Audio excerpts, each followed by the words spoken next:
Hello, and thank you for logging in. I'm the football chemist, pronounced Z football chemist, and I'm here to give you our week 2 predictions, as well as a little bit of fantasy advice, as well as the ongoing competition that'll be going on with me and my homies. And these will all be in separate clips, all melded together. Hopefully, by the end of this, I'll have some cool transitions and things like that. But since this is in the beginning stages, we're gonna have to just go with what we go. Just so you all can see, the hair is gone. I'm kind of stoked now. I get to start wearing hats again because now they actually fit.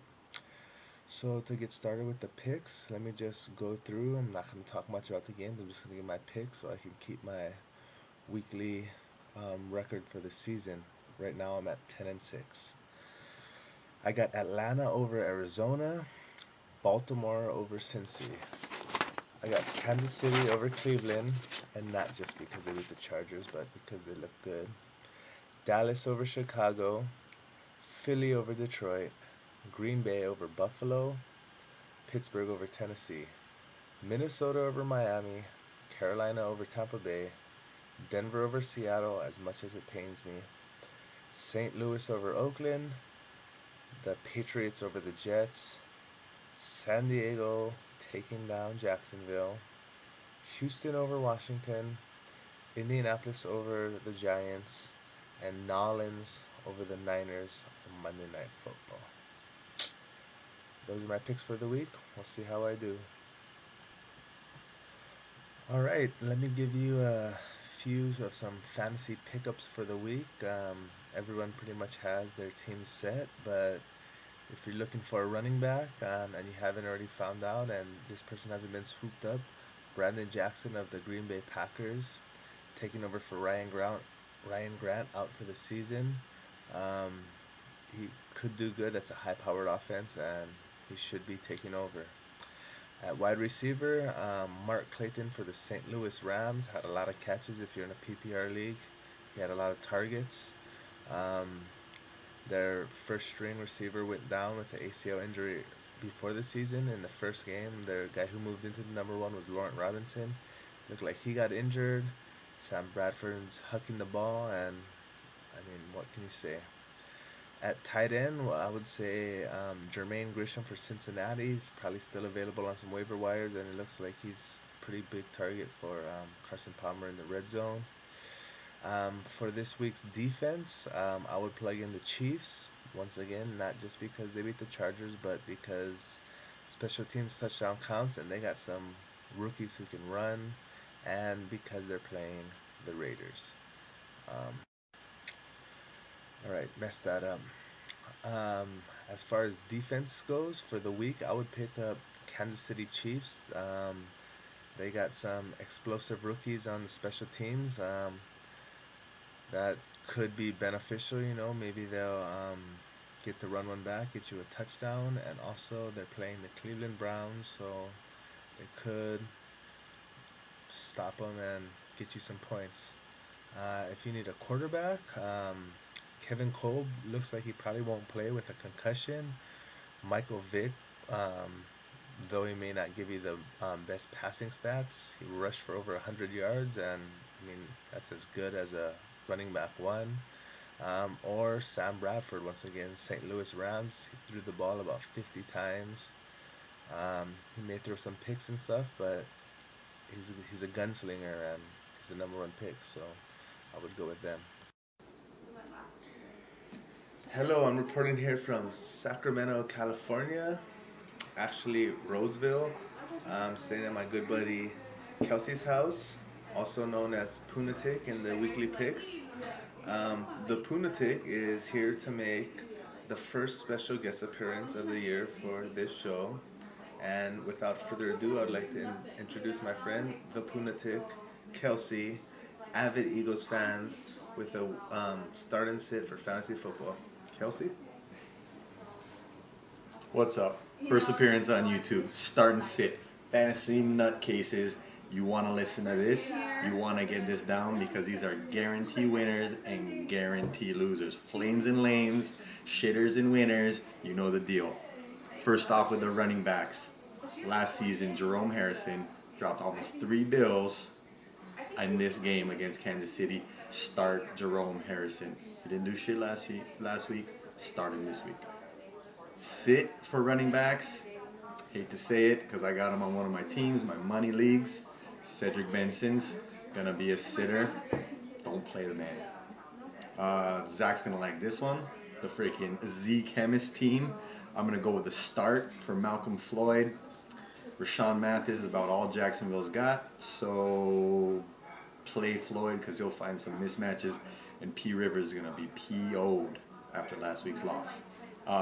Another tough one for me because I got Tom Brady, and Tom Brady's favorite target is Mr. Moss. I'm going to go with the sit with Darrelle Revis marking freaking Mr. Moss. Mr. Moss has had a tough week in the media, so sit the Mr. Moss. QB starters. I went with the double dipper because this is going to be a freaking shootout. Either Manning brother will get you 25 plus points in any format you're playing in. Start Peyton, start Schmeeli, because it's going to be a shootout. No defense in that game. The sit, oh, this one's painful also. The sit for my quarterbacks, Tom Brady. I have him in 2 out of 3, 2 money leagues. It's going to hurt me. It's going to pain me to freaking sit him in this one. But against the Jets, he'll get some numbers, but he's not going to have 30 points like he had last week. Defense start. Live in California, live in NorCal. Alex Smith is garbage. Garbage, garbage, garbage. They're playing New Orleans. I'm calling a shutout. New Orleans 34, San Francisco 0. Start New Orleans. On the other end of it, I know I put down freaking Brady as a sit, but I still think New England's going to get enough points to make the Jets a sit in this one. Little contradictory, but at the same point, they're going to give up yards. They're going to give up freaking touchdowns, all this business. Sit the Jets D. Tight end, I'm going with a homer pick. Mike Vick starting for the Eagles. He's going to need to get out of trouble. Not a good pass for the ball. He's going to get a lot of checkdowns to LaShawn, a lot of checkdowns to Brent Selleck. Start Brent Selleck. Even though he struggled last week, he's a starter. My sit, and this is another homer pick. Hate the Cowboys with a passion.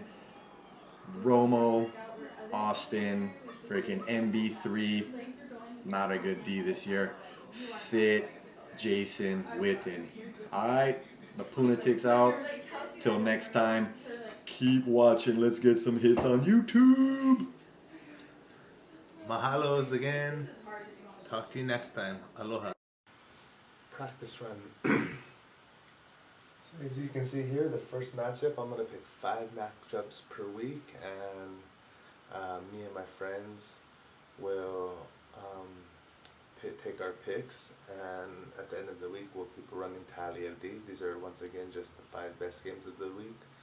I will myself be keeping my season tally for every game over the season, but each week we're going to have a little competition between myself and my 4 homies, and sometimes I'll let some guest people come in.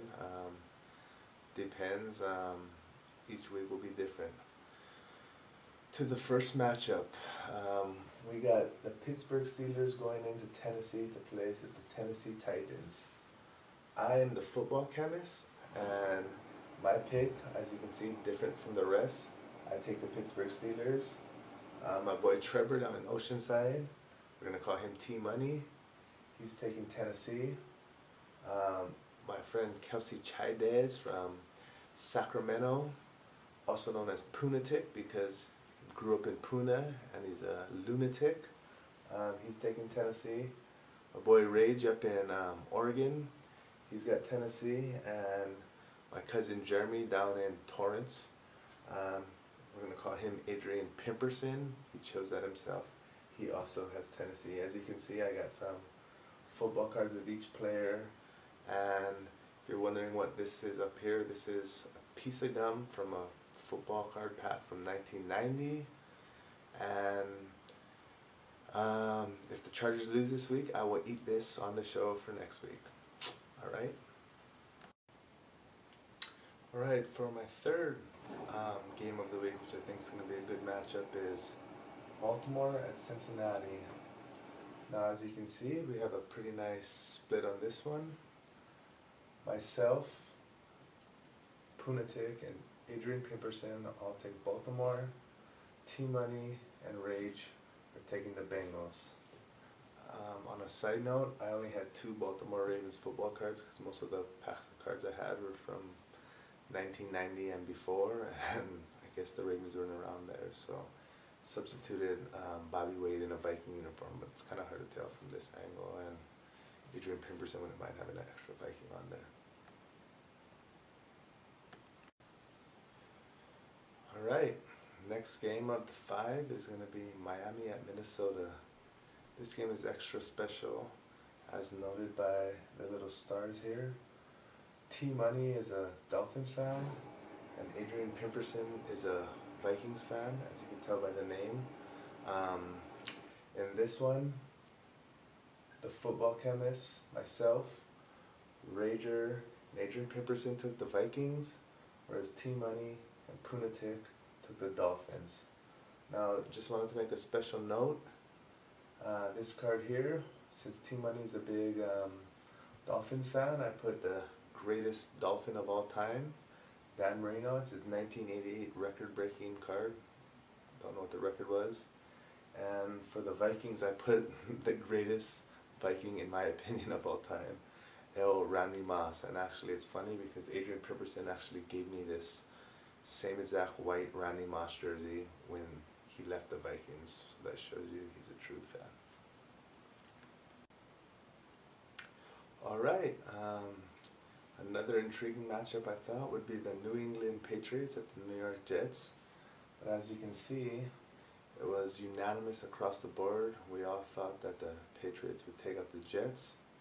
It's a tough division rivalry. It's offense versus defense, so I think it might be a good game. Alright, the last of the 5 games that I chose was the Manning Bowl 2, which pits Eli Manning versus his brother Peyton. Peyton got the better of him in the first one. Looking at the board, myself, T-Money, Rage, and Adrian Pimperson all take the Colts. The Punatics take the New York Giants with the asterisk. He actually first told me that it's going to be a 38-38 tie after 5 quarters of football. But when I told him he had to change it, he said that the Giants would kick a field goal then in that case. That's going to wrap up this episode for week 2. Thank you very much for listening. Comments and feedback is well appreciated. And thank you and have a nice one. Aloha.